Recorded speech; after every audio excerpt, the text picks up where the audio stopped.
There is a place called home, I can almost see. With a red front door, a roaring fire, and a Christmas tree. Yes, a place called home, full of love and family. And I'm there at the door, watching you come home to me. Through the years, I will recall this day. In your arms, where I finally found my way to a place called home. Those are the lyrics of a beautiful song, painting for us an image of a perfect home. It is an image you can find on almost all the Christmas cards sold out there. Ask any child to draw you a picture of a home, and you'll likely see this. A roof, a brick wall, 2 windows, and a door. What really is home? Home is where our story begins, the story of who we are and the collection of our memories. Home is a place where your roots grow. There's no place more delightful than one's own home. And there's no comfort that can be compared to the comfort of being in your own bed. A house is not just made of brick and mortar, but by those who live there. Yes, a home is built with love and dreams, not just walls and beams. It is a place where you can leave everything you love and find it still there when you return. Home should be our anchor, a place of refuge in which we all dwell. A place where we are loved and where we can love. You know, you can rent a house, but when you own a home, it is something permanent. It is the best investment anyone can make. For many, it is the keystone of wealth. There's nothing more exciting than moving into your own home. Hey guys, early this year, my family and I finally moved into our new place. Oh, wow. Clementi. And I tell you, getting this place was nothing short of a miracle. Share with us your story, Adrian. Okay. My wife Esther and I had been house hunting since the beginning of last year. You see, we have been living in Pasir Ris for the past 18 years. Now that our daughters have all grown and will be attending schools in the West, well, we thought it was about time we moved to the West side as well. Oh, but why Clementi? Because geographically, it is the best neighborhood. We didn't want anywhere beyond Clementi. So we got our former property agent to help us market our place at Pasir Ris while we hunted for one in Clementi. I heard buying a house is one thing, selling your flat, another headache. Yeah, you got that right, Charmaine. And we had so much trouble selling our place. And you know, right? If I don't sell, I can't buy. Yeah. Pasir Ris is a pretty nice neighborhood. You should have no problem selling it. Yeah. Technically speaking, yes. But 24 groups of people came by. But none of them were keen. It was always the same feedback they gave us. The area outside our house, too messy. Oh. And it wasn't a mess created by us, but by my neighbor. Oh, how? You see, my neighbor loves plants. We love plants too. And we don't mind some large greenery by our corridor. But she's also a hoarder. Okay. So the entire area became untidy and unkempt. There were bottles of water everywhere. Newspapers all over the floor with soil on them. And her plant prunings, they were never cleared. Terrible. I know. So for a period of 7 months, many viewers came by, but none of them were interested. We started to panic and became desperate. We then decided to rope in an old friend of ours who is also a property agent to help us sell our place at Pasir Ris. At the same time, another friend also offered to help us with the buying part for free. So nice. Yeah. So Esther and I did a lot of homework, and there were several units we really liked. But we were afraid to put in an offer because we just could not sell our place at that time. Looks like you really needed a miracle. Indeed. But a miracle really did happen. Around that time, we chanced upon this 5-room flat in Clementi which was listed 1 day ago. When we looked at the photos of the interior, we kind of liked it. But then suddenly, out of nowhere, God spoke to Esther and told her, look again. Look again. What did you see? What do you say? Yeah. When we looked closer at the photos of the interior, we noticed the floor tiles of this unit was exactly the same as our floor tiles in Pasir Ris. Oh, there was such a sudden leap in our spirits. I mean, what are the odds of that, right? So, two families so far apart, but yet we both chose the same tile design. We felt in our hearts that this could possibly be the place that God was preparing for us. So we arranged for a viewing. When the day came and we met the agent, we found out she's somebody we know from church. The plot thickens. Not only that, when my daughter Shaina met one of their daughters, she suddenly went, "Hey, I know you. We're from the same school." Wow. So we all started chatting and found out that the owners of this house are also from our church. Both our daughters attend the same CCA in school and are also in the same youth group in church. So many coincidences. Yes. Wow. Oh, but we felt that this was more than just coincidence. Because when we stepped into the house, we immediately felt this immense peace flooding over us. It was as if the whole house was baked with the presence of God. The next best thing was the price was well within our range. And we were the very first family to view the flat. Wow, like meant to be, yeah? Yeah. So we asked the owners, please transact with us. We explained to them that we had not sold our place yet, but that we were sincere and committed in buying their flat. But unfortunately, a few days later, we received a call from the agent telling us that the owners accepted an offer from another buyer. No.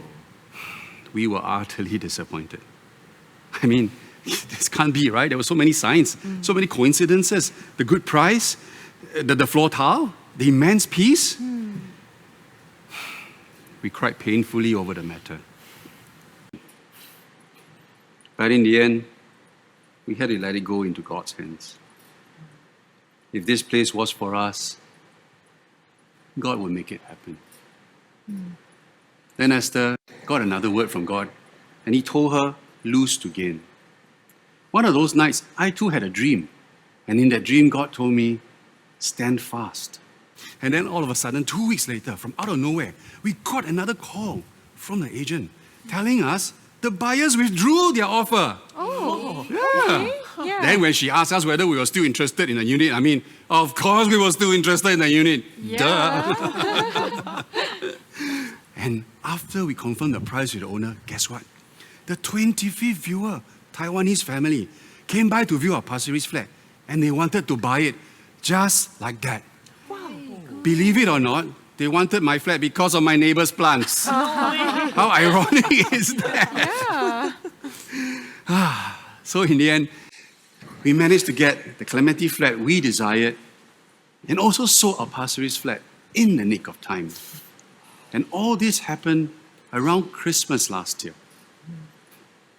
So this flat is truly a Christmas gift from God. And what about that matching tile? Did you build it into your new home? Yes, we call it the miracle tile. Funny thing is, we found 36 pieces of this tile in our Pasir Ris flat. So we had it rebuilt into the storeroom of the Clementi unit. After everything was done, we had one piece left. So we have decided to frame it up as an art piece to constantly remind us of God's goodness, faithfulness, and providence. That was an awesome story, Adrian. Wow.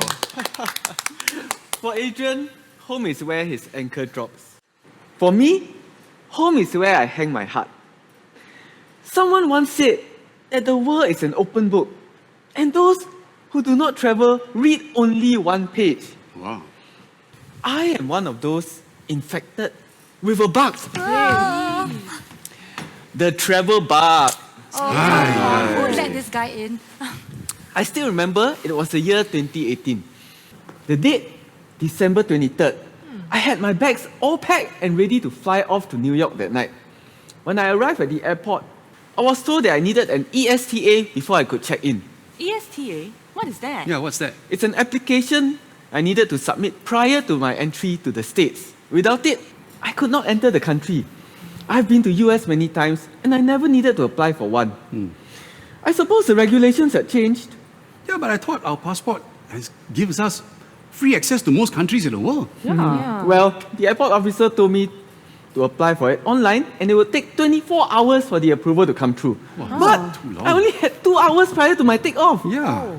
I was then advised to go to one of the travel agents located at Terminal 3, where I could get it done on the spot. So I lugged my luggage all the way from Terminal 1 to Terminal 3, where the travel agent is located. Finally, I submitted my application and was told it would take 5 minutes for the approval to come through. Okay, yeah, that's Not fine. too bad. But I waited for 20 minutes and still no approval. I began to panic as I had to get back to the check-in counter before it closed. Yeah. That must have been so nerve-wracking for you, Peter. Yeah. It was. Finally, the approval came through, and I rushed all the way back. And then when I got there, Wait, don't tell me it was closed. yes, I missed it by just a few minutes. I don't. Oh, I did all I could to get myself through, but they said no, closed, no exceptions allowed. I was so flustered. What was going to happen to all my hotel bookings? Yeah, so what did you do? Yeah, what do you do? I was then advised to try buying a new one-way ticket there and then take the outbound flight back on the original airline I first purchased. So I did, and it cost me another $1,200. Ay, like robbery. Well, at least finally I was on my way to New York. Hey, you know what the song says, right? If you can make it there, you can make it anywhere. That's not all.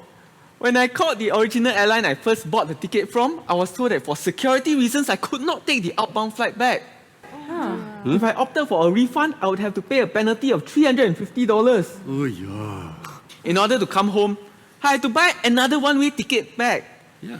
So in the end, all the tickets cost me 3 times more than what I had initially paid. Okay, well.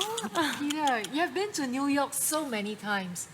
So what's so special about it this round? Yeah. What's so I special? have always wanted to witness a ball drop at Times Square on New Year's Eve. It's something on my bucket list I had to check off. I never got to do it in the past because I had to get back to work. Yeah, but all this trouble just to see a ball drop at Times Square. You don't understand. New York is like a second home to me. I love the vibrancy, the cosmopolitan culture, the skyline. It's the movie capital of the world. I feel so much at home there. Wait, so Peter, this ball drop, did you finally get to see it? Yeah. Yes. You? But by the time I got there, it was 8 p.m. It was so crowded, the closest I could get was 8 streets away. That's so far. What's worse, it had been raining the entire day. Imagine I had to stand there in the winter cold for 4 hours before I could witness a ball drop at the stroke of midnight. Ayo, Peter, you could have watched all this on YouTube, stayed dry, and be able to go pee. I know, all this trouble just to check something off my bucket list. Yeah, exactly. When I finally did it, I felt such a sense of accomplishment. It was like hitting a home run. Peter, do you ever miss home when you travel? I don't. I guess home is where my heart is. Anywhere is home. As long as I'm happy there, that is my home. We have many places to go to every day, but there's always one place that we always return to, our home. But the truth is, not every home is a house, and not every house is a home. Well, it didn't always feel like that for me. I was 19 when my parents got a divorce. It made me very sad to see their marriage just disintegrate before my eyes. I could not understand why it had to end this way. I understand how you feel, Shami. My parents got divorced when I was 9. We're not in their shoes, so we can never truly understand what went on between them. Yeah, that must have been really hard on you, Shami. It was. It's never easy seeing a home being torn apart. I felt depressed as there was a lot of uncertainty. I lost interest in my studies, did badly in my exams. It was difficult to talk to anyone about the matter. I could only cry and talk to God. What did God say to you? He told me that He is my Heavenly Father and that He loves me and will take care of me. Without both parents, somehow the house just doesn't seem complete. Yeah. They must have felt especially empty during festive seasons. Yeah. That year was the hardest when we had to move out of the place which we grew up in. A place which we once called home was no longer home. I remember New Year's Eve that year. I was not in the mood for any celebration. I did not feel like hanging out with my friends. I felt really low. But I did want to be with someone. So I went to look for my friend Hui Chiu, who sells tissue paper from a motor wheelchair in Holland Village. It's normal to want to feel connected to others. It's how God made us. And our lives are really about relationships we form with one another. How do you know this friend? Oh, I happened to be in the area some years ago, and I felt a nudge from God to go talk to the man over there. That's how we became friends. For the past 7 years, I would visit him often. And just over time, we became close friends. Yeah. So that New Year's Eve, we just hung out and chatted. It is quite ironic, I would say, because Hui Chiu himself doesn't have a place to call home. Oh. He and his mom had been living on the streets for many years until a friend took them in to live with her family. God does set the lonely in families. Yep. Yeah. Somehow, that New Year's Eve was the most meaningful I've had in my life. I remember wanting to wish Hui Chiu a happy new year and good health. His reply to me was so simple. He said, "With Jesus, I will." Wow. His simple faith and trust in God reminded me that I have so much to be thankful for. Whether we live in a home or on the streets, we all have one thing in common: the need to feel that we belong and somewhere we can call home. For some, home is found within four walls. But for others, home is found in the love and life shared with a community of people. And this was home for Hui Chiu. Wow, Charmaine, thanks for sharing. You see, the ache for home and family lives in all of us. We all want a safe place where we can run to, a place where we can just be ourselves. Yet, home is also a place where conflicts arise. You see, my relationship with my dad has always been good. You know the phrase, "don't judge a book by its cover"? That really applies to my dad. He may not have the friendliest of faces, but his heart is always kind and tender towards me and my sister. Oh, do you both do things together? Well, of course, we both love hanging out over our favorite ramen. We can talk about anything, really. We're even comfortable with silence between us. That reminds me of me and my dad. Oh, that's really nice. Yeah. Well, 3 years ago, my sister got accepted into a student exchange program in Canada. Wow. Yeah, so my mom decided to take some time off work to join her. So it's just me and my dad for 2 weeks. And then we got into a fight. Oh no, what happened? Yeah. Well, you see, one Thursday, I asked my then boyfriend Chimpin could stay over the weekend because we had somewhere to go on Saturday, right? But my dad, being super conservative, he immediately said no. He was so antagonistic about the matter, so we had a fight and went to bed angry that night. I think I know your father's heart. I'm equally conservative in that aspect. I don't think I would allow my daughter to do the same thing. Well, the next day, we woke up as if nothing had happened. It was a Friday, and we wanted to just put the matter behind us, you know. So we both left the house together to take the train to work. As we parted ways, he squeezed my hand to say goodbye, like he often does. In fact, he seemed to be in a pretty good mood that day. He told me, right, he's going to have high tea with friends that afternoon. Wow, high tea on a working day? Lucky man, I would love that too. Yeah, me too. I know, right? Anyway, at about 3 that afternoon, I received a strange call from a number I didn't recognize. Oh, prank call. You see, I thought so, right? So I didn't pick up. Clever. But then it rang again. And this time, it was my dad's number, but with another man's voice on the line. He told me that something had happened to my dad and they were on their way to hospital and asked if we could rush down immediately. I was just so shocked. I rushed to the hospital as soon as I could. In the cab, negative thoughts began running through my mind. What if something really bad were to happen to him? What if my mind was just clouded with the many what ifs? You must have been so worried, Sarah. Yeah. I was. When I got to the hospital, I found out that my dad had suffered a stroke. Thank God, One of his friends could identify the symptoms when he started speaking gibberish. Hey, thankfully, he was amongst friends because Yeah. sometimes these symptoms very difficult to spot. Exactly. Did you have any idea how distraught I was? My first thought was, did I cause him to have a stroke because of the argument we had the night before? I felt a whole weight of guilt in my heart. I called Chimpe and my aunt to join me, but they couldn't leave work. And just to top it all off, my mom and sister were in Canada. I had never felt so alone. Yeah, I know what you mean, Sarah. The weight of my heart was just too much. I broke down crying. It was as if the whole world had crashed down on me. When I finally had the chance to tell my mom and sister what had happened, they too wanted to come home.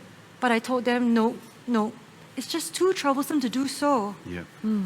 So, that night, I stayed over at my boyfriend's place.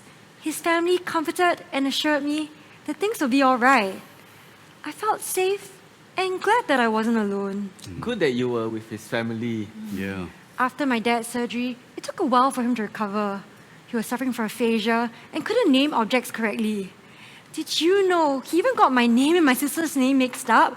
I was so worried I visited him every day at the hospital just to make sure he's all right. Wow, you never know how selfless you can be until something like that happens to you. You're right. I guess this is what it means to be family. To be there for each other in times of need. Sometimes a home is made out of sadness, heartbreak, and grief.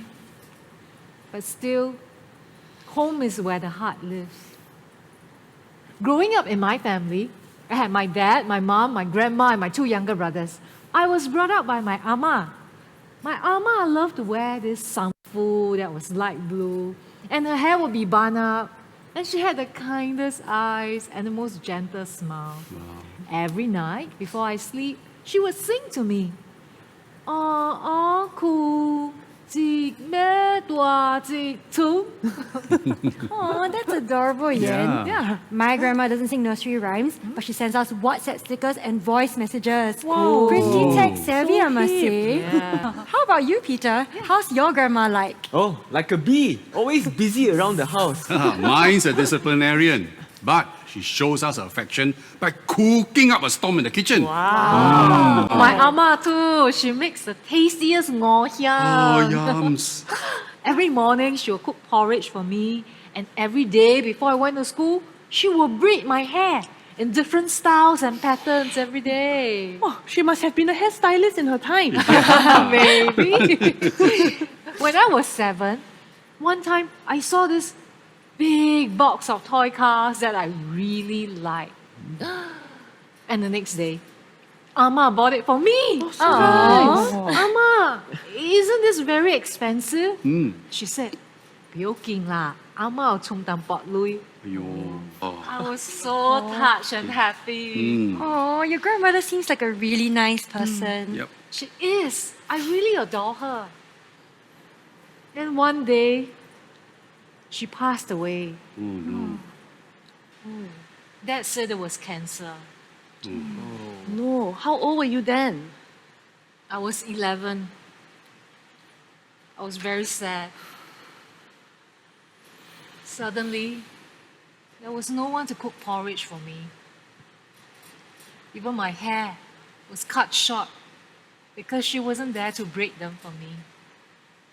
And her gentle singing became a distant memory. It's so hard to forget someone who has given you so much to remember. Yeah. But I still had my dad, and we were very close. Oh, What was he like? yeah. Oh, my dad? He's very cheeky, humorous, and fun-loving. So having him around, it made the painful loss of Ama more bearable. And you know, when I was young, right, my dad had this green Vespa scooter, and he will put me in it, and we'll drive around the escape. Like, and every weekend without fail, he would bring me and my two younger brothers somewhere fun to play, like to the zoo, to the fun fair. We'll play bumper cars. Wow. But all these happy memories, they were short-lived. Because 4 years later, when I was 15 years old, He passed away. Oh, It was cancer. Again. Oh, yeah. oh. It must have been so hard for you, Yin, to have lost two of your family members within such a short span of time. Yeah. I feel for you. I remember that day clearly. The hospital called. We dropped everything and we rushed down. My mom was in tears and I was just shattered. I can totally relate to that. My late wife passed away of cancer too. Oh, It was really difficult to watch her slowly slip away. No matter how prepared we are, the death of a loved one is always painful. Remember my friend Hui Chu? Yeah. He too passed away 3 months ago. Oh, sorry, Shams. Death always hits us harder than we thought we would. We all know we're going to die someday, but it is a harsh reality we don't want to face. back then, I felt the world was so unfair. I lost my ama. I lost my papa. I became this angsty teenager and I would always quarrel with my mom. I tried to seek solace in school activities, win awards, but deep inside I was just so jaded and bitter. Until God found me 4 years later, Oh, Oh, where did he find you? yeah, where? right there in my room. Hmm. That Saturday, something prompted me to pick up a booklet that my good friend gave me. It was about the Christian faith. I was cynical about Christians, but that afternoon, I really felt convicted that I needed God in my life. So I broke down in tears, and this overwhelming peace came over me. Since that day, God has continued to work in my life.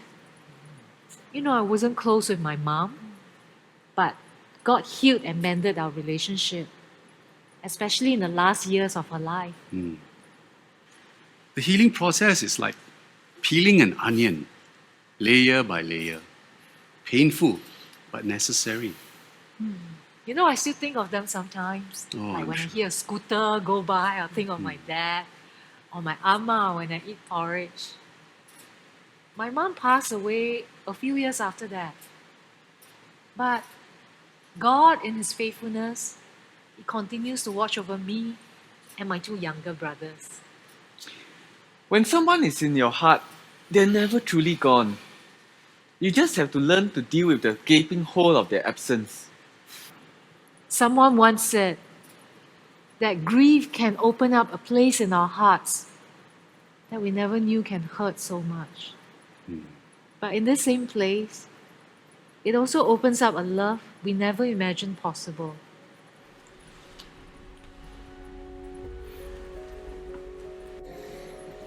We can own a home, but we can't take it with us when we die.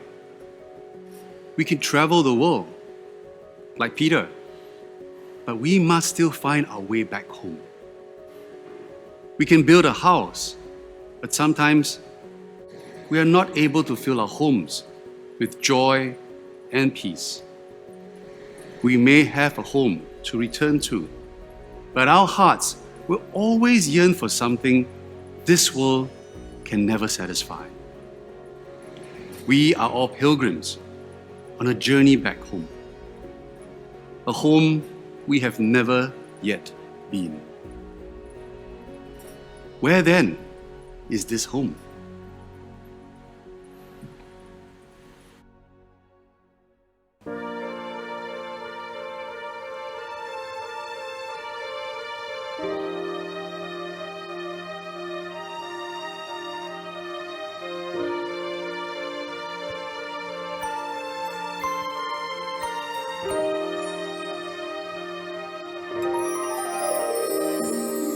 There are so many dreams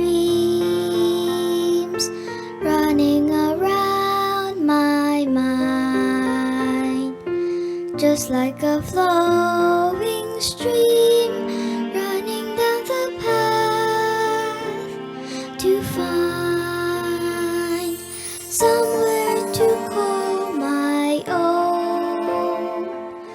someplace my very own. Where can I go? How will I know?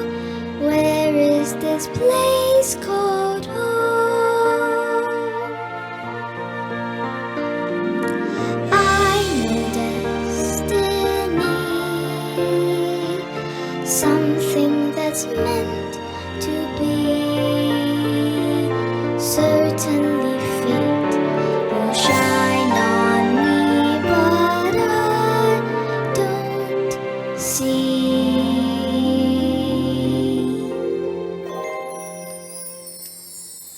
Will someone help me, please?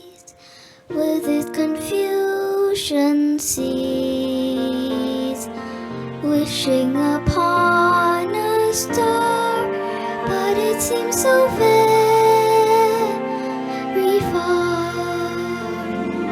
Somewhere to call my own, someplace my very own. Where can I go? How will I know? Where is this place?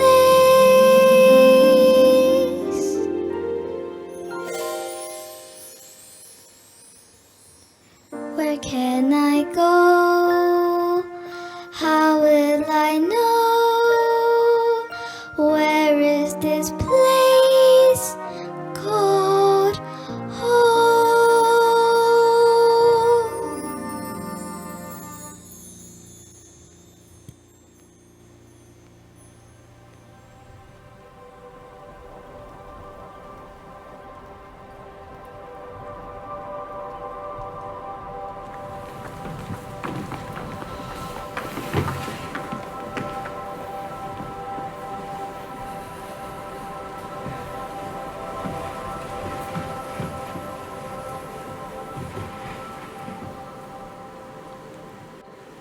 If this world is not our home, and we're simply passing through, if our treasures are stored somewhere beyond the blue, where then is this place called home?